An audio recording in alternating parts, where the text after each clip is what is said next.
আসসালামু আলাইকুম ওয়া রাহমাতুল্লাহি ওয়া বারাকাতুহু। আলহামদুলিল্লাহ। আজকে আমি আপনাদের সামনে এমন একটি বিষয় নিয়ে আলোচনা করব, যে বিষয়টা আমাদের জানা খুব জরুরি।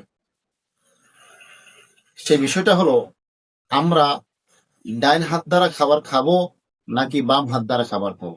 আমার রাসূল কি বলেছে? নবীজি সাল্লাল্লাহু আলাইহি ওয়াসাল্লাম বলেন, লা তাকুলু বিশিমাল, হে আমার উম্মতেরা, তোমরা বাম হাত দ্বারা খাবার খেও না। ফাইন্না শাইতানা ইয়াকুলু বিশিমাল, কারণ শয়তান, নিশ্চয় শয়তান বাম হাত দ্বারা খাবার খেয়ে থাকে।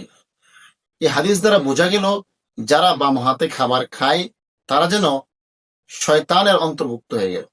কারণ শয়তান বাম হাত দ্বারা খাবার খায়, আর যে বাম হাত দ্বারা খাবার খাবে সে যেন শয়তানের নেই, বাম হাত দ্বারা খাবার খায়।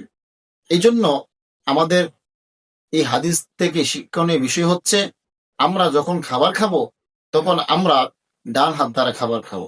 আল্লাহ তাআলা আমাদের প্রত্যেককে ডান হাত দ্বারা খাবার খাওয়ার তৌফিক দান করুন। সকলে বলেন আমিন।